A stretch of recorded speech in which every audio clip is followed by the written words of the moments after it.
Ah yes, the good old Looney Tunes. At least when they were still good. Since they were a massive success long before games even existed. At some point, even games needed to happen once consoles were powerful enough. Combine them with kart racing that the likes of Mario Kart and even Crash Team Racing made famous, of course even they needed to jump on the bandwagon. Looney Tunes Racing is a game developed by Circus Freak that are only known for this game and the Superman game for the original Xbox, and published by Infogrames in the year 2000 in the US and 2001 in Europe. Yeah, Japan got nothing. There is also a Game Boy Color version developed by Xantera, or however it is pronounced, in the futuristic year of 2000, and this was their last game ever. Here you pick one of these modes: Championship, Single Race and Acme Challenge. The single race should be obvious, you choose one of the typical Looney Tunes characters and start driving. The tracks are all divided by the grade of their complexity, and the extra tracks you unlock are over here. Championship is divided the same way single races are, but here you need to drive on all tracks. You start at Rascal, which is easy, Stinker, which is medium, and Despicable, which is the hard difficulty. Beat Despicable with one of the main 6 characters, then you will unlock their ending sequence. If you beat it with one of the unlockable characters, then you unlock an extra ending sequence which is the same for all unlockable characters. Acme Challenge works a bit different. You have 3 floors total, each floor with 5 challenges. The 5th challenge will always be a race against the character you will unlock if you get bronze on all 5 challenges in a certain floor.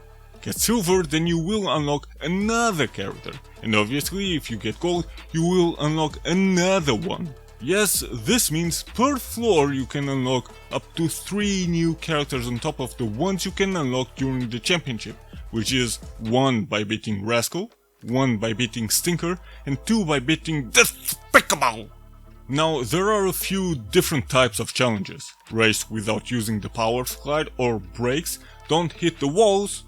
This one though should have been described a bit better, because you actually can hit the walls, but only a few times as indicated here. Tag your opponents a certain amount of times, which just means you need to use items and hit them, drive around the track in a certain time, and collect these coins also in a certain amount of time. So in total you have over 15 characters you can play as, most of which are unlocks. Bugs Bunny, Daffy Duck, Wile E. Coyote, Sylvester, Porky Pig, Elmer Fudd, etc. In that regard, there certainly is enough content. I just wish all characters would have some kind of presentation of sorts, because the main 6 indeed have a nice presentation, with them in their cars goofing off a bit and with one sentence they always say. But the remaining characters, even though they are unlocked, they won't have any kind of presentation, but instead the question mark will remain in the background. This is beyond weird.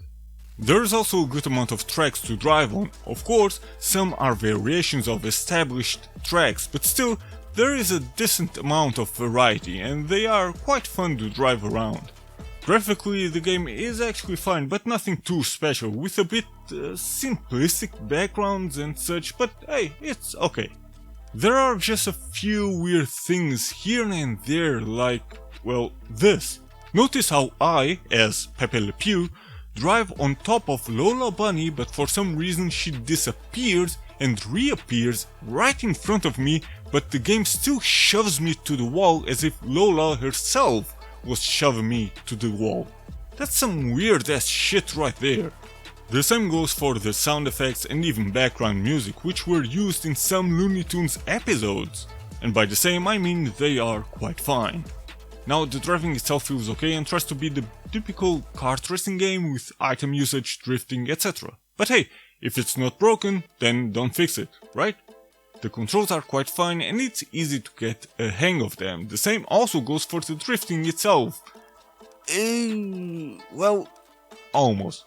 I have a small gripe with the drifting, because if you drift for a while, the car suddenly stops drifting and drives normally. Meaning at some point the game forces you to just stop drifting, which is weird actually, because it could have been better if you simply could continue drifting for as long as you want, but if you did it for too long, especially without counter steering, then the car would spin or something.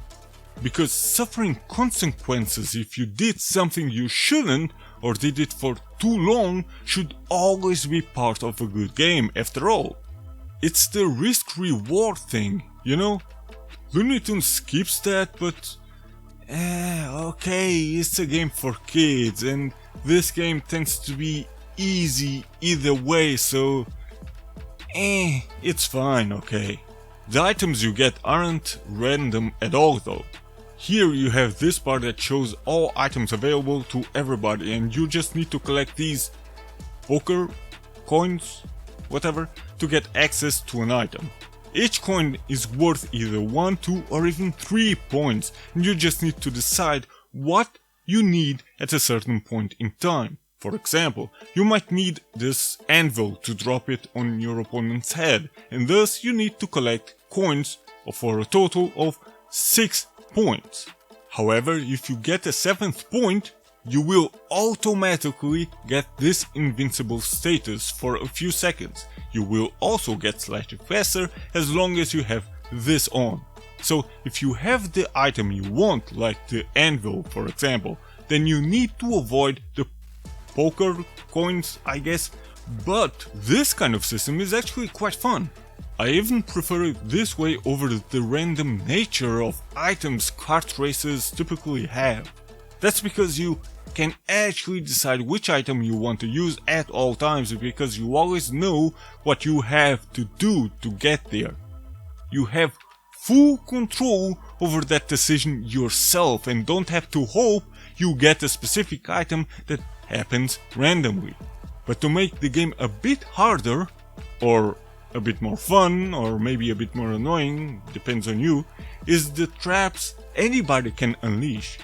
If you drive under these Acme bridges, let's say, then a few meters ahead a trap will be unleashed. Where the traps will be activated are often marked with an X on the track itself. So you can avoid those X's or take a risk and drive over them while you hope that the opponents behind you don't activate the trap. So it's actually better if you always activate the traps yourself, because once it's activated the amount of time you still need to drive over the actual trap is about 1 second. During that time the trap will do its job right in front of you before you even reached that X, and will need about 1 more second or so to be reset. Yes, even if opponents drive under that Acme bridge. Meaning during that time you can drive through a trap safely without giving your opponent a chance to activate the trap himself to screw you over. Actually, this is quite a nice system they've got here, and it plays with the risk-reward mentality without having to rely on a randomizer.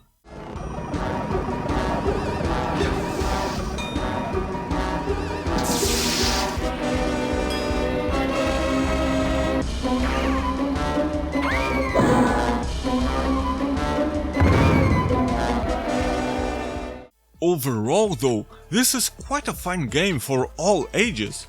Well, maybe too easy for experienced gamers, but hey, for a while it's still quite fine. It's a short game, but it has a decent amount of content that can be unlocked. Or just play together with your kids, I mean, why not? Sure, there certainly are better games of the same category out there. I mean, this game can never compete against the original Crash Team Racing, for example, but for what it is, I say just grab a controller and play, especially because it has a quite good risk-reward mechanic without relying on a randomizer that works quite well. But if you still don't want to play it, then, well, you're despicable!